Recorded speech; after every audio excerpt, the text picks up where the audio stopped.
اعوذ باللہ من الشیطان الرجیم، بسم اللہ الرحمن الرحیم۔ جی ناظرین کرام، آج ہم اپنا 19واں سبق پڑھ رہے ہیں۔ ہمارا یہ سبق حضور اقدس صلی اللہ علیہ وسلم کے عمامہ مبارک کے بارے میں ہے۔ ناظرین، اگر آپ نے ہمارے چینل کو سبسکرائب نہیں کیا تو ہمارے چینل کو سبسکرائب کر لیں اور بیل کا آئیکن دبا دیں، اور ہماری ویڈیوز ہمارے چینل کو اپنے دوستوں سے شیئر کریں۔ اعوذ باللہ من الشیطان الرجیم، بسم اللہ الرحمن الرحیم۔ اللہم صلی علی محمد وعلی آل محمد کما صلیت علی ابراہیم وعلی آل ابراہیم انک حمید مجید۔ اللہم بارک علی محمد وعلی آل محمد کما بارکت علی ابراہیم وعلی آل ابراہیم انک حمید مجید۔ حضور اقدس صلی اللہ علیہ وآلہ وسلم کے عمامہ مبارک کا ذکر۔ حضور صلی اللہ علیہ وسلم کے عمامہ کی مقدار مشہور روایات میں نہیں ہے۔ طبرانی کی ایک روایت میں 7 ذرائع آئی ہے۔ بیجوری رحمۃ اللہ علیہ نے ابن حجر رحمۃ اللہ علیہ سے اس حدیث کا بے اصل ہونا نقل کیا ہے۔ علامہ جزری رحمۃ اللہ علیہ کہتے ہیں کہ میں نے سیر کی کتابوں کو خاص طور سے تلاش کیا، مگر حضور صلی اللہ علیہ وآلہ وسلم کے عمامہ مبارک کی مقدار مجھے نہیں ملی۔ البتہ امام نووی رحمۃ اللہ علیہ سے نقل کیا جاتا ہے کہ حضور صلی اللہ علیہ وسلم کے 2 عمامے تھے، ایک چھوٹا 6 ہاتھ کا مناوی کے قول کے موافق اور 7 ہاتھ کا الملا علی کے قول کے موافق ایک بڑا 12 ہاتھ کا۔ صاحب مدخل نے حضور صلی اللہ علیہ وسلم کے عمامہ کی مقدار 7 ہی ہاتھ بتائی ہے، دوسرا نہیں بتایا۔ عمامہ کا باندھنا سنت مستمرہ ہے۔ نبی اکرم صلی اللہ علیہ وسلم سے عمامہ باندھنے کا حکم بھی نقل کیا گیا ہے، چنانچہ ارشاد ہے کہ عمامہ باندھا کرو، اس سے حلم میں بڑھ جاؤ گے۔ فتح الباری۔ حضرت عبداللہ بن عمر رضی اللہ تعالیٰ عنہ سے کسی نے پوچھا، کیا عمامہ باندھنا سنت ہے؟ انہوں نے فرمایا، ہاں سنت ہے۔ عینی ایک حدیث میں آیا ہے، عمامہ باندھا کرو، عمامہ اسلام کا نشان ہے اور مسلمان اور کافر میں فرق کرنے والا ہے۔ عینی۔ اس باب میں مصنف رحمۃ اللہ علیہ نے 5 حدیثیں ذکر فرمائی ہیں۔ حدیث نمبر 1 کے ترجمہ کا مفہوم ہے، حضرت جابر رضی اللہ تعالیٰ عنہ فرماتے ہیں کہ حضور اقدس صلی اللہ علیہ وآلہ وسلم فتح مکہ میں جب شہر میں داخل ہوئے ہیں تو حضور اقدس صلی اللہ علیہ وآلہ وسلم کے سر مبارک پر سیاہ عمامہ تھا۔ یہ حدیث بظاہر گزشتہ باب کی روایات کے خلاف ہے، جن میں حضور صلی اللہ علیہ وسلم کا خود پہنے ہوئے مکہ مکرمہ میں تشریف لے جانا وارد ہوا ہے، لیکن حقیقتاً کوئی اختلاف نہیں، اس لیے کہ خود پر عمامہ ہونے میں کوئی بعد نہیں۔ دونوں روایتیں بسہولت جمع ہو سکتی ہیں۔ بعض علماء نے لکھا ہے کہ داخلہ کے وقت تو خود سر مبارک پر تھی، اس کے بعد متصلاً ہی عمامہ باندھ لیا تھا، چونکہ وہی وقت تقریباً تھا، اس لیے اس روایت میں داخلہ کا وقت کہا گیا۔ بعض علماء نے لکھا ہے کہ لوہے کی ٹوپی کی اذیت کی وجہ سے اس کے نیچے عمامہ باندھ رکھا ہوگا۔ حدیث نمبر 2 کا ترجمہ کا مفہوم ہے، عمر بن حریث رضی اللہ تعالیٰ عنہ فرماتے ہیں کہ میں نے حضور اقدس صلی اللہ علیہ وآلہ وسلم کے سر مبارک پر سیاہ عمامہ دیکھا۔ مسلم شریف اور سنن نسائی شریف میں ہے کہ عمر بن حریث رضی اللہ تعالیٰ عنہ کہتے ہیں کہ وہ منظر گویا اس وقت میرے سامنے ہے جب نبی کریم صلی اللہ علیہ وسلم ممبر پر خطبہ پڑھ رہے تھے۔ سیاہ عمامہ آپ صلی اللہ علیہ وسلم کے سر مبارک پر تھا اور اس کا شملہ دونوں شانوں کے درمیان تھا۔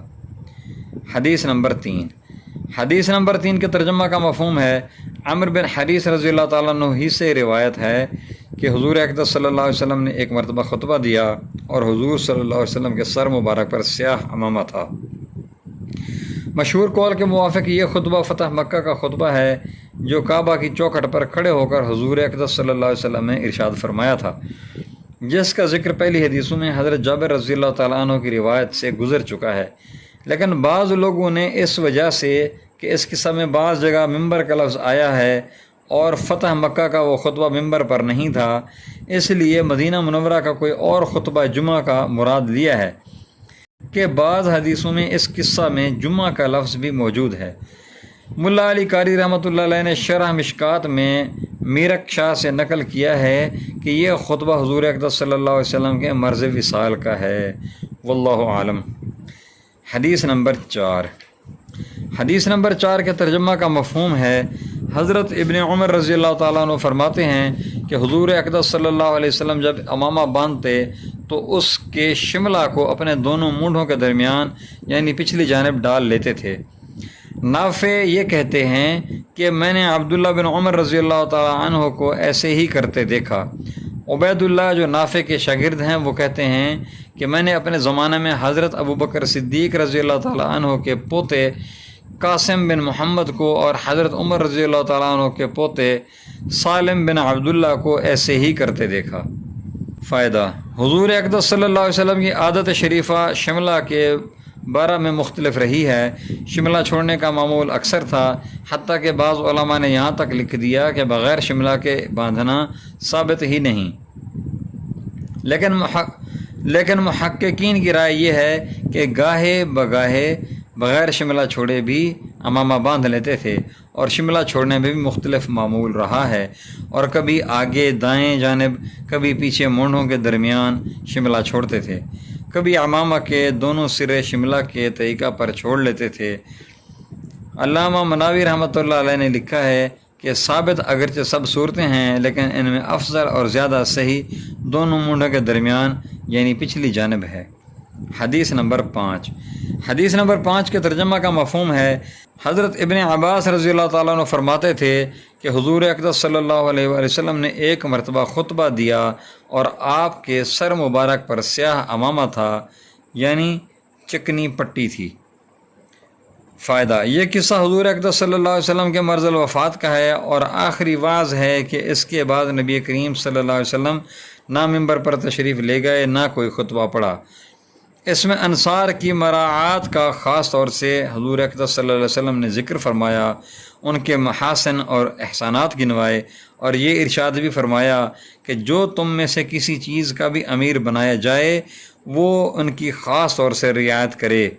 اس وقت حضور اقدس صلی اللہ علیہ وسلم کے سر مبارک میں شدید درد تھا، جس کی وجہ سے پٹی کا باندھنا بھی موجہ ہے، اور چونکہ حضور اکرم صلی اللہ علیہ وسلم کے سر مبارک پر تیل کی زیادہ مالش ہوتی تھی، جیسا کہ آئندہ آنے والا ہے، اس لیے اس پٹی کا چکنا ہونا بھی قرین قیاس ہے، اور سیاہ امامہ تو ظاہر ہے، اس میں کسی قسم کا بعد نہیں۔ حضور اقدس صلی اللہ علیہ وسلم کی عادت شریفہ تھی ہی، غرض علماء اس کے مطلب میں دونوں طرف گئے ہیں کہ بعض علماء نے سیاہ امامہ کا ترجمہ فرمایا ہے اور بعض نے چکنی پٹی کا، اور دونوں صحیح ہیں کہ لفظ بھی دونوں کو متحمل ہے اور قول بھی دونوں کے موافق ہے۔ اس حدیث کے ایک راوی ابن الغسیل رضی اللہ تعالیٰ عنہ ہیں، جو حضرت حنظلہ غسیل الملائکہ کی اولاد ہیں۔ حضرت حنظلہ رضی اللہ تعالیٰ عنہ کا لقب غسیل الملائکہ پڑ گیا تھا، جس کا ترجمہ فرشتوں کا غسل دیا ہوا ہے۔ ان کا ایک عجیب واقعہ گزرا ہے کہ جس وقت احد کی لڑائی کے لیے کوچ ہوا اور روانگی کا اعلان ہوا تو یہ اپنی اہلیہ کے ساتھ مشغول تھے۔ اس حالت میں شور سنا، معلوم ہوا کہ قافلہ روانہ ہو رہا ہے۔ یہ بھی خبر سنتے ہی ساتھ ہو لیے، اور اتنی مہلت نہ ہوئی کہ غسل سے فراغت پاتے۔ وہاں پہنچ کر شہید ہو گئے۔ چونکہ شہید کو غسل نہیں دیا جاتا، اس لیے ان کو بھی غسل نہیں دیا گیا، مگر نبی اکرم صلی اللہ علیہ وسلم نے دیکھا کہ فرشتے ان کو غسل دے رہے ہیں، اس لیے تحقیق فرمایا اور واپسی پر ان کی اہلیہ سے یہ سارا حال معلوم ہوا۔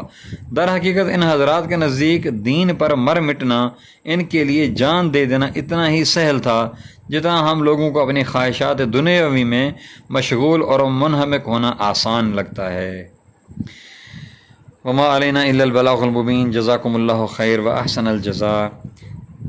تو ناظرین اکرام، اس سبق میں آپ نے جہاں حضور اکرم صلی اللہ علیہ وآلہ وسلم کے امامہ مبارک کے بارے میں سنا، اسی طرح آپ نے ایک صحابی حضرت حنظلہ رضی اللہ تعالیٰ عنہ کا ایک واقعہ بھی سنا کہ کس قدر ان حضرات کو دین کی تڑپ رہتی تھی، اور وہ اللہ اور اللہ کے دین اور اللہ کے رسول صلی اللہ علیہ وسلم پر کس قدر مر مٹنے کو ہر وقت تیار رہتے تھے۔